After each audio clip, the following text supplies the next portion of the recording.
La primera parte del texto de Petit, que subimos hoy al aula web, digamos, al campus, es lo que habíamos charlado en la clase anterior, ¿sí?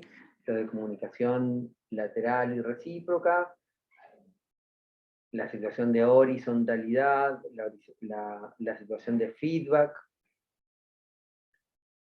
Sobre eso, cuando releyeron o vieron los apuntes, ¿alguna duda, alguna consulta? ¿Quedó claro a qué nos referimos cuando decimos que en realidad ambos tipos de comunicación que describe el autor coexisten siempre en las organizaciones?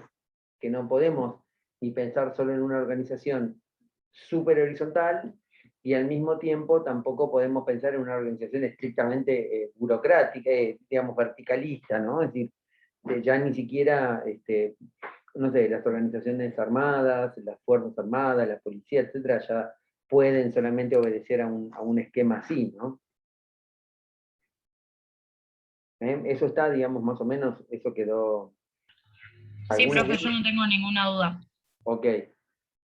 La segunda parte del texto empieza a mezclar algunas ideas que seguramente ustedes han visto en alguna materia, que tiene que ver con lo que podríamos llamar, o mejor dicho, el texto llama dimensiones psicológicas de la comunicación en la organización. ¿A qué llama o qué podríamos entender? Esperen que tenemos una alumna que se agregó. ¿A qué podríamos entender o conceptualizar con esa idea de dimensiones psicológicas en la organización? Básicamente esto. Quienes comunicamos somos personas. Quienes reciben nuestro mensaje son personas. Es decir, la comunicación nos pone a las personas en procesos de interactuación. Manera de similar de decir lo mismo es, la comunicación nos pone a las personas en un proceso de construcción colectiva de la comunicación. Si somos personas, tenemos una ventaja o una desventaja, depende cómo nos toque atravesar el día de trabajo. La gran ventaja que tenemos como personas es que no somos todos iguales. Eso significa que no todos reaccionamos igual frente al mismo estímulo, se diría desde las primeras escuelas de comunicación. Pero cuando ustedes a su papá, a su mamá, a su pareja, a un compañero de trabajo, le hacen un chiste y le dicen, pero no pensé que te lo ibas a tomar así. Bueno, en esa situación práctica está interviniendo lo que para el autor son dimensiones psicológicas. Él lo llama psicosociológicas de la comunicación. Es decir, fenómenos, aspectos que si bien no son comunicacionales, influyen en la estructura, en la personalidad de quienes participamos del proceso de comunicación. Y les pongo un ejemplo para ver si lo entienden. Nosotros, ¿cuál dijimos que era la característica de la horizontalidad en la comunicación en las organizaciones? ¿Qué características? Si yo digo, si yo voy a trabajar en una empresa y me recibe mi jefe o el dueño de la empresa y me dice, acá priorizamos los procesos de construcción horizontal de la comunicación. ¿Qué me está queriendo decir con eso? Más fácil. ¿De qué hablamos cuando hablamos de horizontalidad en los procesos de comunicación? Que hay una igualdad de poder entre los pares, que no hay tanta verticalidad. Que la estructura funciona a partir de por ahí la comunicación vertical. No. Si estamos hablando de horizontalidad, nos estamos alejando de la verticalidad. ¿Bien? A ver, cuidado con esto. La comunicación horizontal no... Perdón, profe, entendí vertical. No, ya sé, entendí mal, perdón. La comunicación horizontal o la horizontalidad en los procesos de comunicación no elimina las estructuras jerárquicas. lo que hace es que a los efectos de comunicar, de opinar, de decidir, de proponer, el que está arriba del todo, el que está arriba del todo, se acerque, o el que está abajo suba, digamos, es decir, se achica el espacio dentro del cual los mensajes se generan, se procesan, se vinculan, se transmiten. Las formalidades jerárquicas van a seguir existiendo, pero yo no necesito, para ir a hablar con el gerente, pasar por 3 jefes. Puedo comunicarme con el gerente, digamos, simplemente, por ejemplo, avisando a las personas, no pidiendo permiso.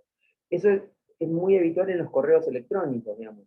Muchas veces en las empresas tenemos la posibilidad de comunicarnos con el jefe de nuestro jefe simplemente poniendo a nuestro jefe en copia. Pero sigue siendo nuestro jefe, y el otro destinatario es el jefe de nuestro jefe. ¿Sí? No se eliminan las situaciones de poder, simplemente que a los efectos de la comunicación, las situaciones de poder se acercan. Las relaciones de poder se mueven en un marco más acotado. Ahí está. Las relaciones de poder se mueven en un marco más acotado. Ahora, ustedes imagínense que esa situación de horizontalidad requiere que, por ejemplo, yo no sea como jefe una persona posesiva, una persona celosa, porque si no, cuando mi subordinado habla directamente con mi jefe, dice, che, pero ¿por qué no me dijiste a mí? ¿Y yo cuándo me enteraba de esto?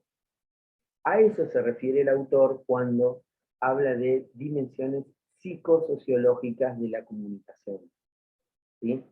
Aquí hay un montón de factores que, si bien no son técnicamente comunicacionales, influyen en los procesos de comunicación. Entonces, buenísimo la horizontalidad, pero ¿cómo afrontar, por ejemplo, una persona insegura, una persona posesiva, que alguien que supuestamente me tiene que recontraobedecer y hacer caso todo el día, pueda comunicarse con mi jefe de manera directa? Se va a sentir desplazado. ¿Sí? Entonces, esas situaciones las tenemos que analizar o las tenemos que ver en la resonancia, porque normalmente tenemos la idea de, bueno, fácil, comuniquemos más, hagamos más eventos, hagamos más cosas en común, pero por ahí no todos estamos preparados para ese todo en común. ¿Se entiende eso? ¿Sí? Sí, se entiende. Bien.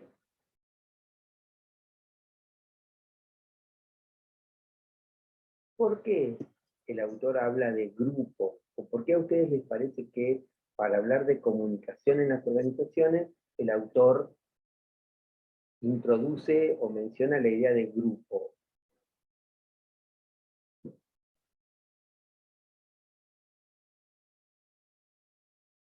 ¿Qué pasa con Y porque las comunicaciones, las decisiones no se toman de manera individual. Muchas veces, creo que lo habías dicho vos en una de las primeras clases, como que aunque uno esté en desacuerdo con la idea, si lo toma el grupo, bueno, vamos con eso. Creo que se refiere ahí. Particularmente no leí el texto porque, como fue hoy, hasta las 4 estuve haciendo otras cosas, así que no tuve tiempo de leerlo. Ok, bien, sí, tiene un poco que ver con eso. Seguramente yo lo que dije, también lo puedo haber dicho mal, y lo vamos a corregir ahora, no hay problema, que el grupo básicamente actúa a los efectos no tanto por ahí de comunicar, de generar, sino que el grupo actúa intermediando entre la organización como un todo y las personas. Es decir, el grupo es el espacio en el cual yo proceso los mensajes, interpreto los mensajes, procuro elaborar una respuesta. Es decir, bueno, a ver, mira, a mí la verdad me convendría tal cosa, pero ¿por qué no vemos que nos conviene a todos? ¿Sí? Es decir, el grupo media, Petit lo dice con el concepto de intermedia, el grupo intermedia entre las personas y la organización como un todo, digamos, abstracto, como un todo general. Es a partir del grupo que muchas veces las personas dejamos de lado nuestras opiniones, nuestros sentimientos, porque Por ejemplo, pensar en grupo nos hace sentir más fuertes. Pensar lo que el grupo piensa me hace sentir más protegido. ¿Sí? El grupo es un elemento central de análisis en los procesos de diagnóstico en las organizaciones. ¿Sí? El tema es cómo detectamos los grupos en las organizaciones. Bueno, eso va a depender de un trabajo de campo, de un trabajo in situ, de un trabajo en la organización. ¿Sí? Porque los grupos formales los tengo definidos por las áreas, ¿no? Una gerencia, un departamento, una oficina, un taller, ¿sí? Los grupos formales los tengo relativamente fácil. El tema es los grupos informales. Esas situaciones que se dan en las cuales, por ejemplo, personas de una oficina comparten la hora del mate con personas de otra oficina, que no son de su grupo primario de trabajo. Bueno, ¿qué hace que yo me vaya con las otras personas? Olvidarme de mi trabajo, poder conversar de otras cosas que no sean de trabajo. Y esos aspectos, esas manifestaciones de las personas en los grupos tienen o deberían poder ser analizadas por nosotros al momento, por ejemplo, de pensar cómo hacer un diagnóstico en una organización.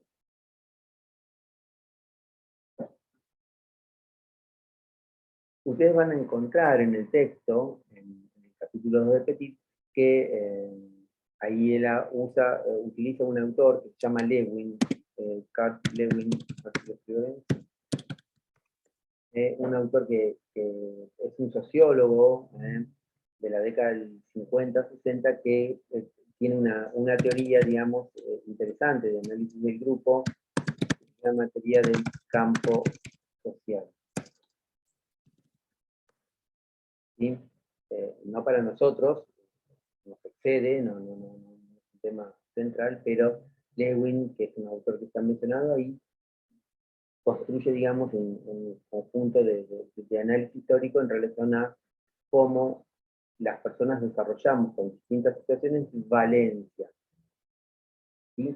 Él va a llamar valencias positivas aquellos que nos dan una especie de confort, este confort puede ser seguridad, tranquilidad, ocultamiento, y cómo cuando nos exponemos con valencias negativas, tratamos de huir, de escapar de esa situación.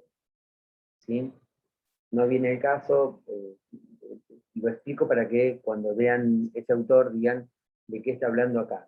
¿Sí? Es un sociólogo, tiene que ver con esa idea de cómo las personas tratamos de escapar de los obstáculos psicológicos para acercarnos a aquellas situaciones de mayor valencia positiva. ¿Eh? Seguramente, che, yo de acá me voy porque son todos mala onda, por ejemplo. Bueno, estamos sintiendo un rechazo para con eso. Y, bueno, si eso pasa en un grupo de trabajo es un problema, porque se supone que todos conformamos el grupo de trabajo por alguna necesidad de la organización. ¿Sí? Entonces, muchas veces los problemas en el grupo de trabajo no tienen que ver directamente con el trabajo, sino que tienen que ver con otras situaciones que se dan a la par del trabajo. Cómo dividimos los escritorios, a quién le tocó la silla más cómoda, a quién le tocó el lugar más cercano de la ventana. Es decir, por ahí ustedes piensan, pero eso es una tontería, tiene que estar tan más cerca de la ventana. Bueno, no crean, muchas veces todas esas situaciones vinculadas con el fenómeno del grupo, con la dinámica grupal, ¿está? Vinculados con la dinámica grupal, tienen mucho que ver en situaciones, y no son aspectos estrictamente laborales, ¿sí? Sino que las personas en las organizaciones estamos atravesados, estamos influenciados por un conjunto de aspectos que no son estrictamente laborales. Es decir, por un conjunto de aspectos que son informales.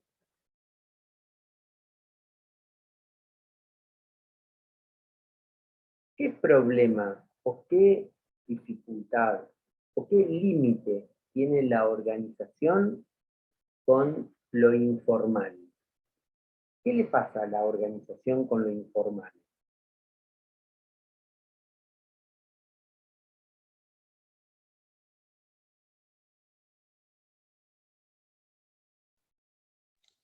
Y capaz el trato se va un poco de las manos. No sé, puede ser. Pero el trato se va de las manos entre las personas, entre los grupos, entre los o las personas que componen el grupo. Pero con la organización no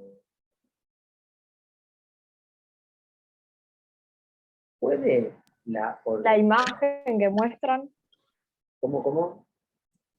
la imagen que muestran, Eh, sí, a ver, vos dirías, no sé, si una oficina es un despelote, por decir algo que no es del todo académico, podría dar eso una mala imagen de la organización. Por ahí los tratos o las relaciones que hay entre o sea, las personas que son formales en la empresa y los externos que por ahí pueden llegar a ser un poco más informales. Profe, capaz pierden credibilidad. ¿Cómo? No te escuché. Que capaz pierden credibilidad. Sí, podría ser, pero ahí, digamos, se los pregunto en el chat escrito. ¿Puede la organización controlar todo el funcionamiento, el desenvolvimiento, el desarrollo de lo informal? No, no puede. No. Ese es Profe, el- no llegó nada en el chat. ¿Cómo? Igual. No llegó nada en el chat. Sí, todos. No, no hay nada. No hay nada. ¿Cómo que no? Estamos No. Está mal. vacío. Tengo todos en la reunión. A ver, ¿no le llegó nada escrito en lo de Lewin tampoco?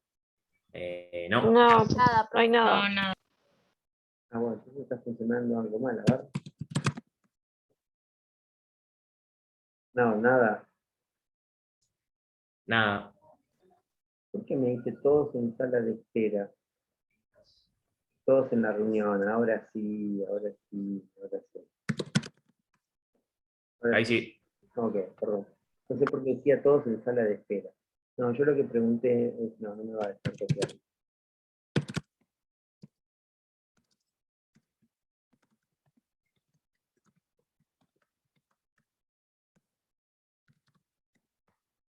Eso es lo que yo había preguntado. Bueno, escribo lo de antes, si me hubieran dicho.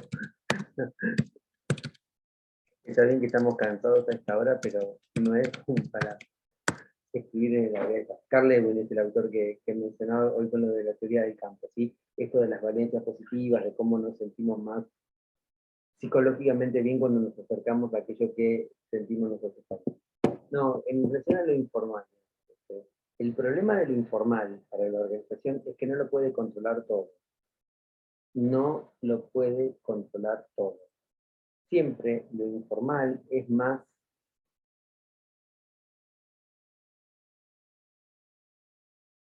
rápido, más veloz, más abierto que lo formal. Sería imposible que la organización controle hasta el último de los minutos que pasamos dentro de la organización. ¿Sí? Sería, Además, porque hay miles de canales. No puede controlar todo. Tanto oral, WhatsApp y demás, que no, es imposible. sí, pero no solamente lo comunicacional, digamos. Por ejemplo, yo hoy se me hizo tarde y estoy en mi trabajo de Buenos Aires. Y técnicamente estoy, no sé, gastando luz, gastando internet, ocupando, digamos, mi oficina de mi trabajo de Buenos Aires, cuando en realidad estoy, digamos, usando el tiempo para estar conectado con la facultad. ¿Sí? Y la organización lo sabe, porque mañana, pasado, cuando mire el horario que yo hice, va a decir, hoy se fue tarde. Sin embargo, no lo puede controlar, o sea, no puede de alguna manera, dice, cortarme la luz para que, no, si estás dando clase en la facultad tenés que irte a otro lado. ¿Sí? Es decir, ese es el tema. El desarrollo, la posibilidad de la conducta humana siempre es mucho más rápida, eh, rica que no el desarrollo de las normas que pretenden controlar lo formal. Lo formal tiene una ventaja, tiene poder. Es decir, si establece una norma, seguramente establezca una sanción para la violación de esa norma. Caso típico, la llegada tarde en el trabajo. ¿Sí? Ahora bien, el gran peso que tiene desde el punto de vista normativo es al mismo tiempo la contracara de la lentitud que tiene para reaccionar frente a un problema. ¿Sí? Esa es la gran debilidad del informal. Perdón, de lo formal. Lo informal se mueve más rápido. ¿Por qué? Porque es conducta en movimiento, es creación de conducta. Entonces, lo que el autor dice o trata de enfatizar en varias partes del texto es que el desarrollo de normas formales suele hacer pensar a quienes están arriba en la organización, a los que están más altos en la escala jerárquica, que tienen todo controlado en la organización. Y eso no es así. Y eso no es así. ¿Sí? Es decir, cuanto más alto yo estoy en la escala jerárquica, esa norma que tengo posibilidad de sancionar, de establecer, es más general. Es decir, tiene más poder práctico un jefe de la oficina que no el gerente general, más poder práctico.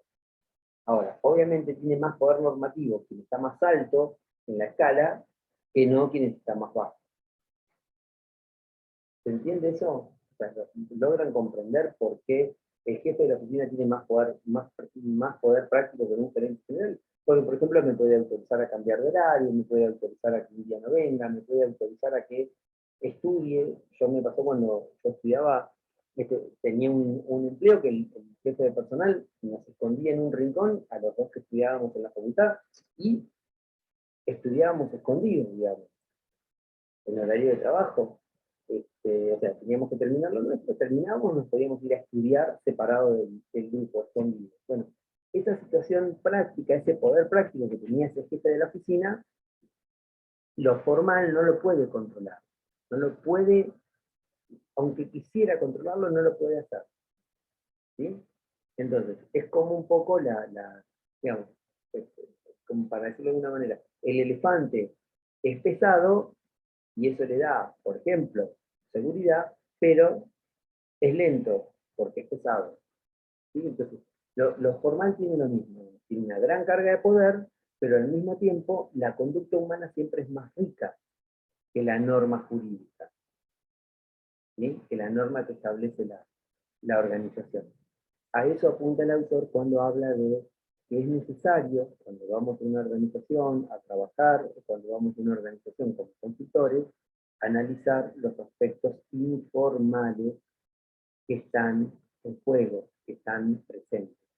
El problema es que lo formal es muy fácil relevarlo. Pido la normativa, pido el organigrama, pido, ¿sí?, las gacetillas, las notas. Lo informal lo tengo que ir captando en el trabajo que voy haciendo. ¿Sí? Sí, profe. Sí, se entiende. Bien. Y el autor termina el capítulo en relación a este punto hablando de que muchas veces hay una gran contradicción entre la idea que tienen las normas formales con el sentido que le damos las personas a esas normas. ¿Sí? Es decir, lo formal sanciona normas porque quiere algo y en la práctica las personas hacemos algo distinto, porque le interpretamos distinto, porque no queremos hacer lo que la norma dice, etc. ¿Sí? Que son las famosas situaciones que ustedes van a ver seguramente, o han visto en alguna materia como conflictos dentro de las organizaciones. ¿Qué es un conflicto dentro de las organizaciones? Es la distancia que hay entre lo que está normado para hacer y lo que pasa en realidad. ¿Sí? Cuanto más grande es esa distancia entre lo que dicen las reglas y lo que las personas hacen, bueno, más grande es el conflicto. ¿Sí? No habría conflicto si todos hacemos lo que la norma dice, o si la norma regula todo lo que hacemos en la práctica, algo que siempre es imposible. O sea, ni la norma puede coincidir 100% con lo que hacemos, ni lo que hacemos va a coincidir 100% con la norma nunca. ¿Sí? Por lo tanto, siempre hay cierto grado de conflictividad una palabra que se suele usar en algunos textos para eso, es tensión. Siempre suele haber algunos grados, algunos elementos de tensión en relación con con el desempeño de las personas en la organización, con lo que en los libros se llama la dinámica organizacional. ¿Sí? ¿Estamos hasta ahí? Sí, se entiende. Genial. Bueno, ok. Yo les voy a pasar ahora, hagamos así, tomémonos 10 minutos,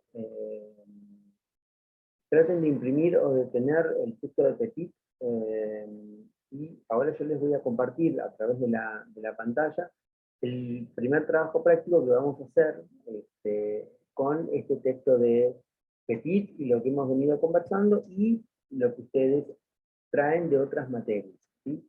La idea, esa siempre tan definida, de que el aprendizaje tiene que ser una acumulación de relaciones y no una acumulación de conocimientos, digamos, ¿no? Que lo que aprendemos en una, después subimos.